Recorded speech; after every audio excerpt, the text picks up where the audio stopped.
Good evening, ladies and gentlemen. It is time, once again, for the Midweek War! And we are getting right into it because we got four fucking shows to talk about.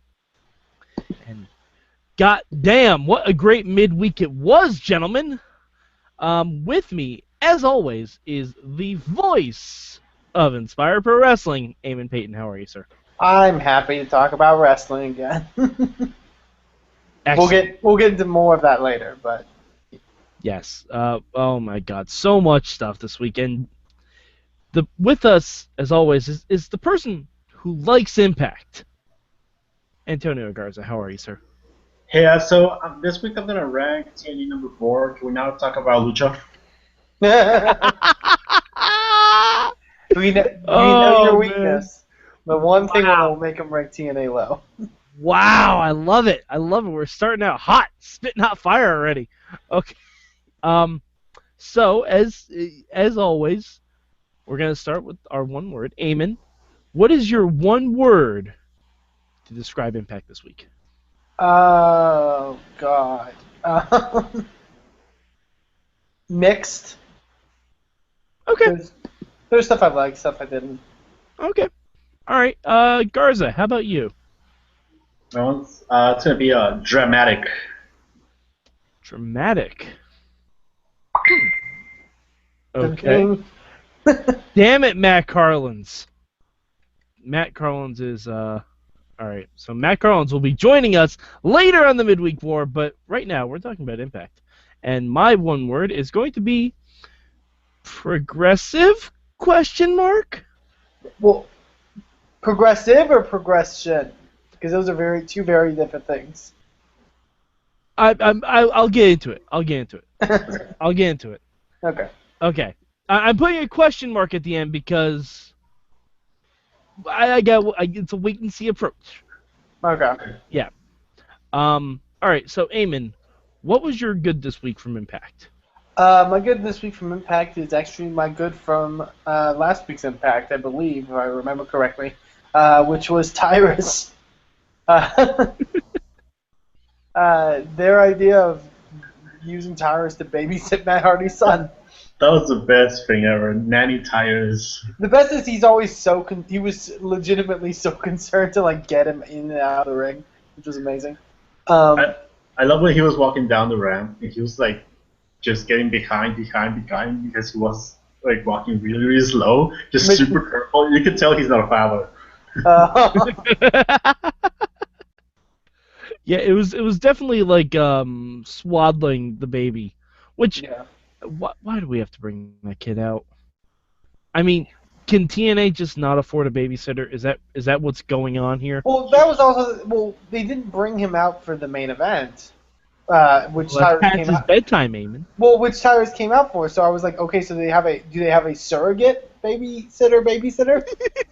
Like, now, Mike, I got two answers for that. One, well, it's obviously already a gimmick. Second one, would you really trust anyone in the Hardy household to sit, baby? I don't trust anyone in the Hardy household now with a baby. I don't trust anyone in the Hardy household to act around a baby, which I'll get to in my notes for the week. I don't trust anyone in the Hardy household, like, with themselves, let alone with a child that can't fend for themselves. Yeah. Exactly. It's best they bring it out to the ring. Yeah. All right, Garza, what was your good this week? My good, I guess I'm gonna give it to. I'm gonna give it to the Hardy versus Hardy build-up, not the match, just the build-up. Mm-hmm. I'm actually liking this new Matt Hardy heel persona. Oh, you mean rip off EC3? Yeah, I mean the haircut, the jacket, the new like the promos he's cutting, and it's good. Like, I like it if it's the idea that EC3 comes back and like goes into it with Matt Hardy, with him being like Matt being like the rip off EC3. But if this is just Matt Hardy being EC3 and thinking that that's okay, like.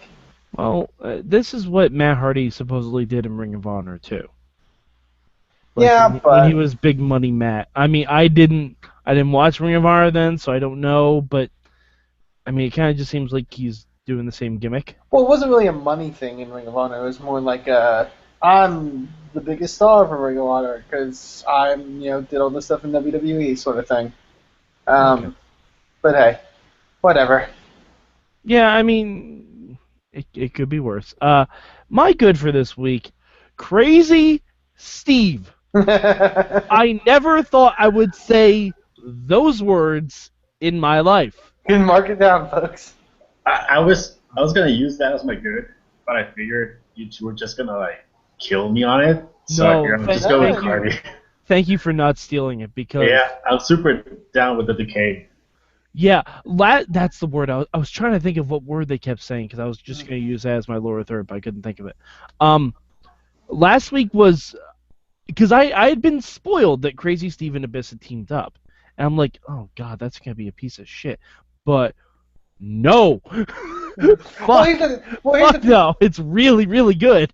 Well, here's the thing, and it's like a small thing that was weird about this was that they kept playing up, who was with Crazy Steve and who attacked the Wolves or whatever last week. You clearly knew it was Abyss. Yeah, they showed him. They Well, showed him. I think well- they even said Abyss last week. They may have, but even if they didn't, he has a very specific grunt he does when he attacks people. He's Where also you- the only one in TNA who has that body type. Yeah, which it's Abyss. But yeah, that was like a minor weird part of a segment that I actually really did like. All right. So Eamon, Mhm. please tell me about the young female that is with them, because Well- you said you wanted to tell me about this on Twitter, and I'm anxious to hear because I don't know who the fuck she is. She's immediately my favorite knockout in TNA. This Okay, is the thing. can I try to guess before? Go ahead, yeah. Is it Courtney Rush? It is Courtney Rush. Oh, okay. This was the thing I've been teasing for the past couple of weeks of the thing I read in the spoilers that I was actually kind of interested in. So Courtney Rush is an independent wrestler. She's originally from Canada. She, for the most part of her career, did kind of like a sort of regular babyface gimmick. She worked, all the major women's indies, Shimmer, such as that. She is a really good wrestler. There's a lot of, suplex submission kind of game. But most recently, for a company in Canada called Smash Wrestling, she's kind of done something different.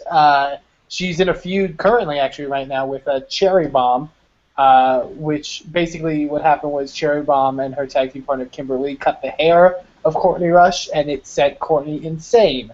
And I'm going to have to share with you later, Mike, some of the promo videos that have built up to this. Yes, please. And Yes, they are amazing. They are some of the greatest things. Because Courtney, it's amazing to see that, because if you follow Courtney's career, she kind of was just your regular kind of babyface, I'm good at wrestling kind of person. So she's kind of like a female Bob Backlund, like persona-wise? Kinda, in a sense. In a way. She was very generic, almost, in a sense. Not like Bob Backlund. She used to be like a dumb girl in Shimmer. Oh, yeah, She was like the joke, and with Sarah Del Rey. Yeah, she had a tag team with Sarah Del Rey and Shimmer, where Sarah didn't want to team with her, but Courtney was oblivious to it, basically. But yeah, she's completely changed her gimmick, basically, and it's really good, and it's very creative, and this is kind of this whole decay staple is something that I think has been in a lot, but it's still a good thing to always go to, because it's very creative in the sense that you can do a lot with it. Mm-hmm. Yeah, I'm very excited for the combo, and I think this was much needed for Crazy Steve, because Yes, and Abyss. as well. Abyss That's what I was needs gonna freshen say. up. Because both their styles really needed someone to work along with. Crazy Steve by itself is really just jumping, making jokes, but now that he has Abyss throwing him around, it looks fun. I liked the match, and I never thought I would like a Crazy Steve match. Yeah, I never thought I would like a Wolves match. Fuck. No, but and I do want to say this.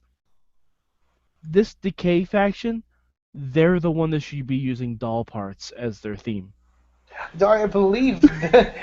They should be. I mean, just listen to that song and look at their entrance. It Well, also, really like works. I believe, I believe Billy Corgan is at play again because I believe the song that they are using is a Marilyn Manson song. Yeah, but Abyss came out to his normal theme, which I didn't like.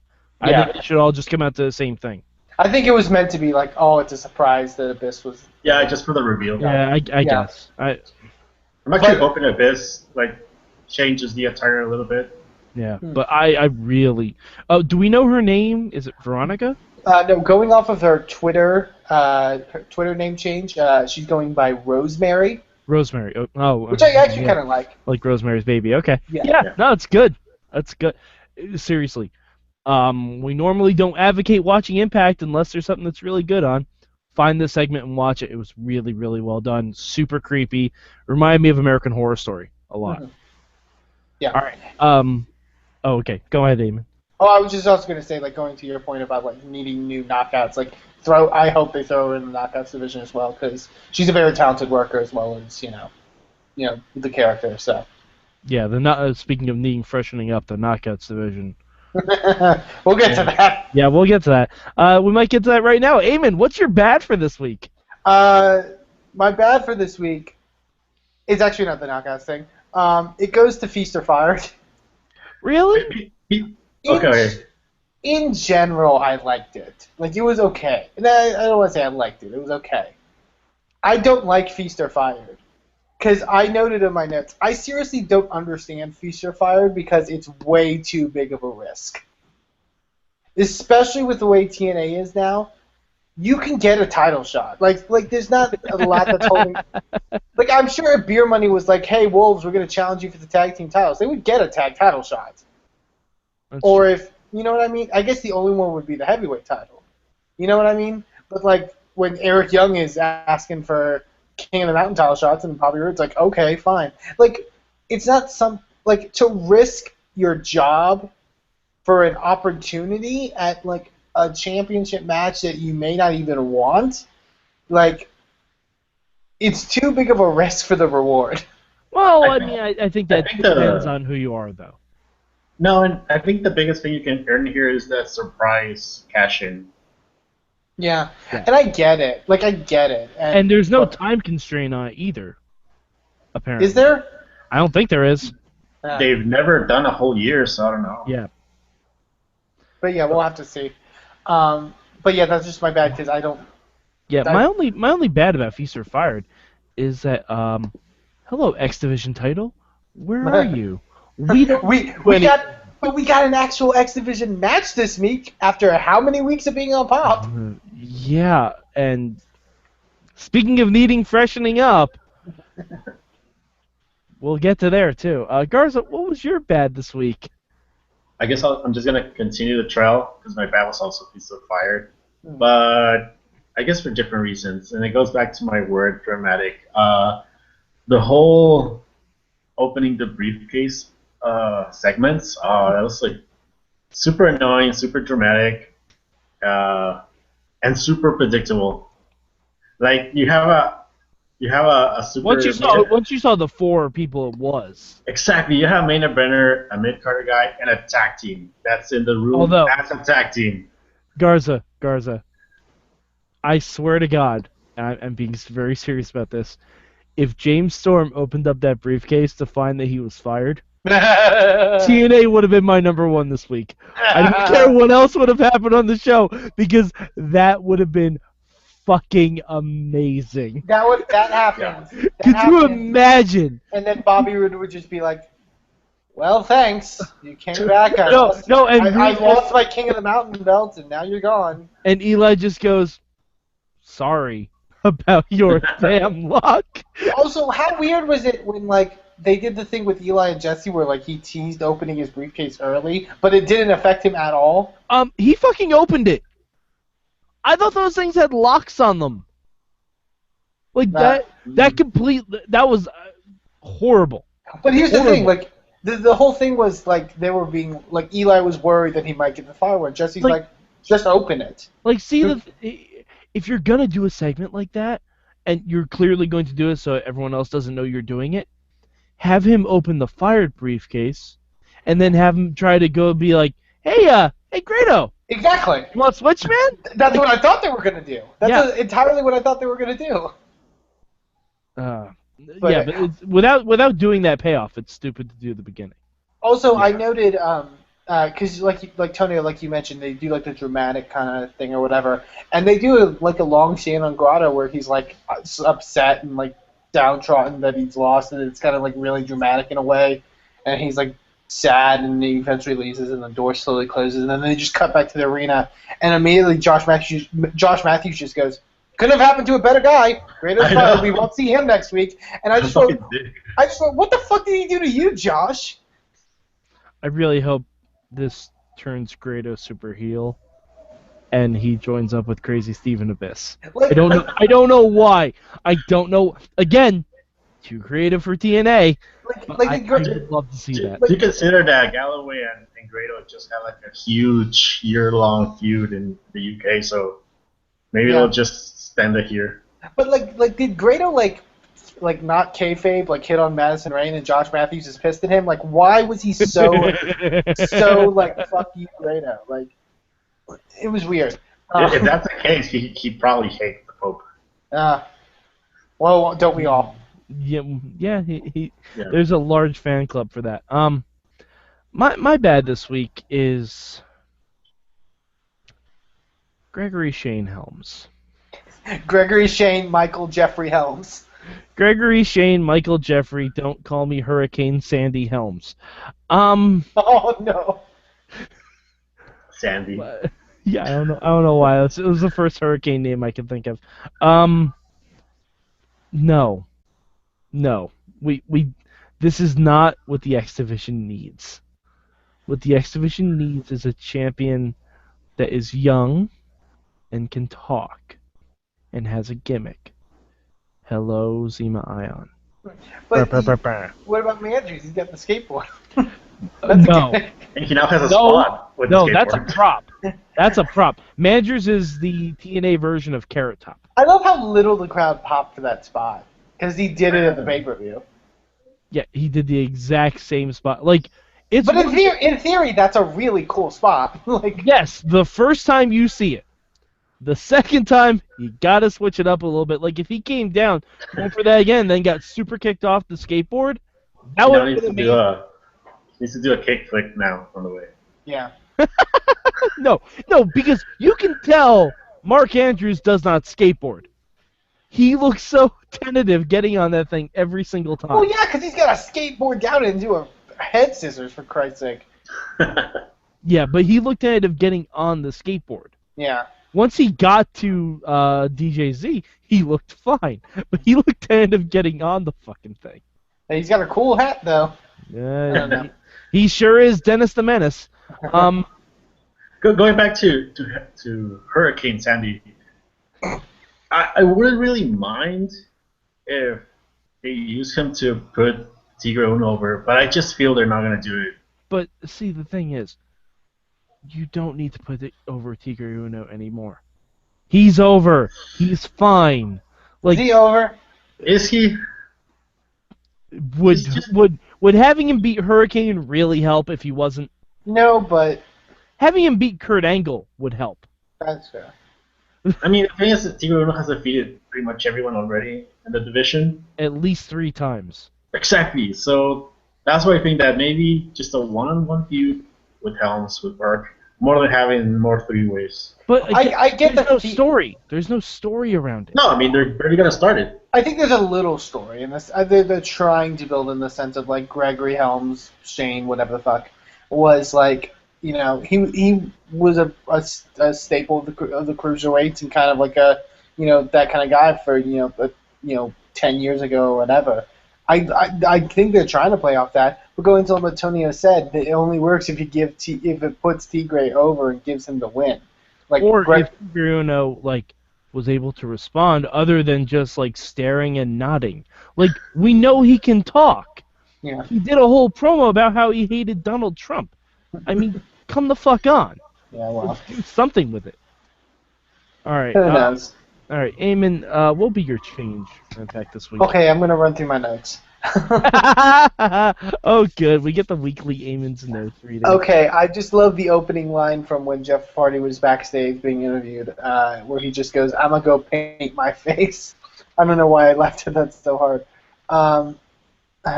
Wrote about heel Matt Hardy as rip-off EC3. I put God, Rebby Sky can't act. Rebby Sky went to the Karen Jarrett / every time I forget her name. Claire Lynch. Claire Lynch School of Acting. Karen Jarrett's actually much better. I just wrote the quote, "Sister bitch-in-law, fuck me. Drink every time Jeff says bitch." Yeah, it really should be bitchy sister-in-law. But Because sister bitch-in-law doesn't make any sense. keep the grammatical part out of it. He's saying this to his brother's wife with their kid in the presence. No, I understand that. Though. Eamon, you have to remember they're a Southern family. Oh.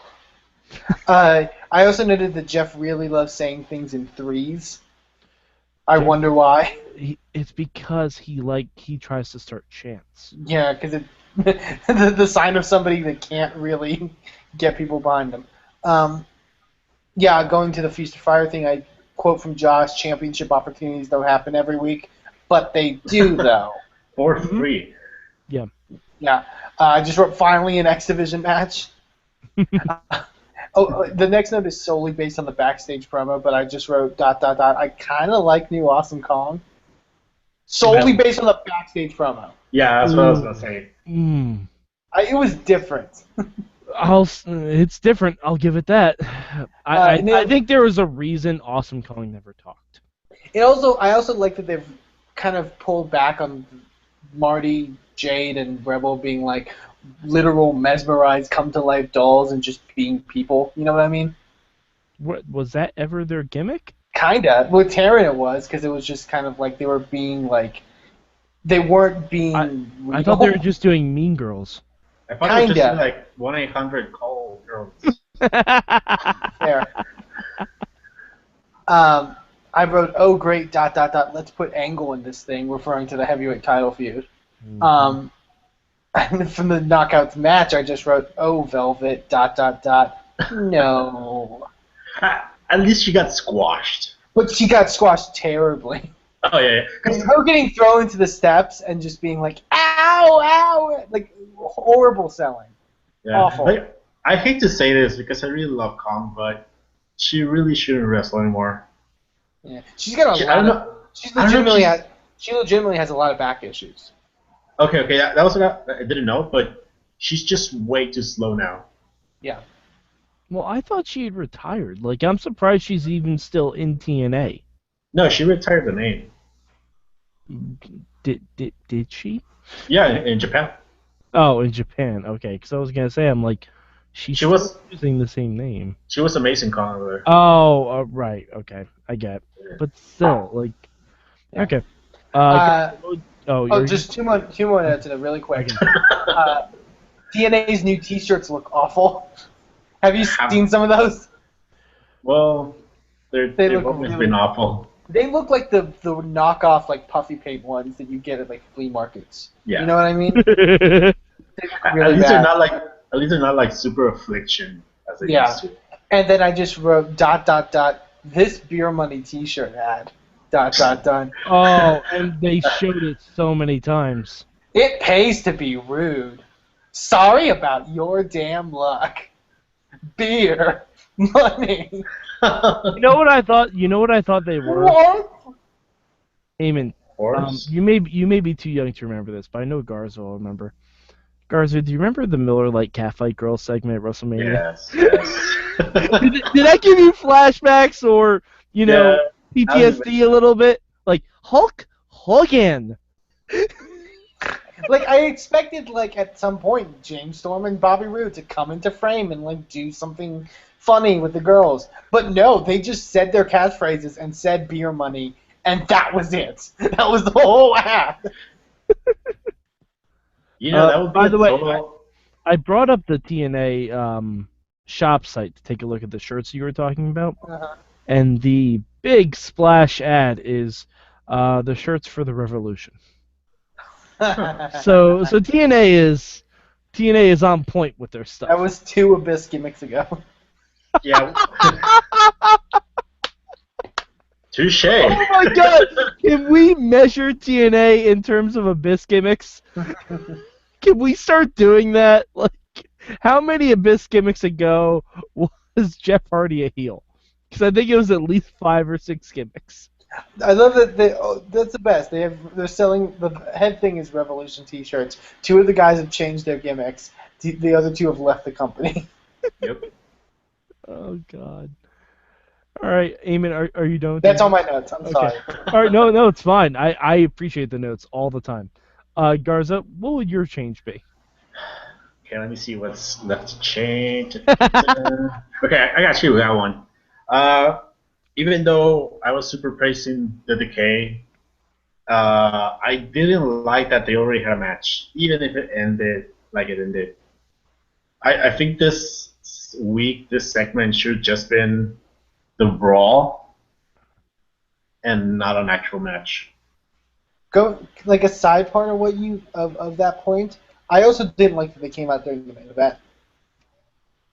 Yeah, I was gonna say that was gonna be my change. Yeah, I was actually gonna. I want to talk about that. I mean, I guess we can move to yours because that main event, like, That main event. I'm not sure if it was like. I wasn't sure if it was like typical TNA overbooking or if there's an actual reason why each and every one of those people were outside. Well, they're all right, and they're filming Lockdown in England. I assume. But here's the thing about that. Guess who can't go to Europe? Whoops. Jeff Hardy. That's why he was taken out. Again. All right, TNA.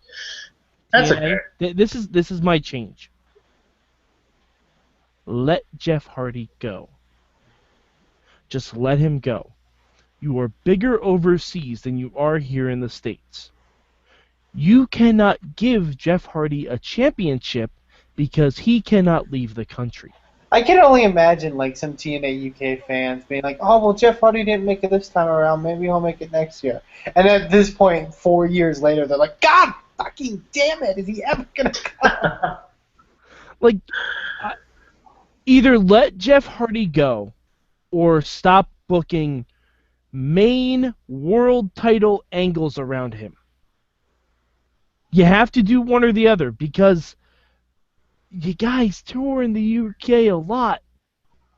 A whole lot.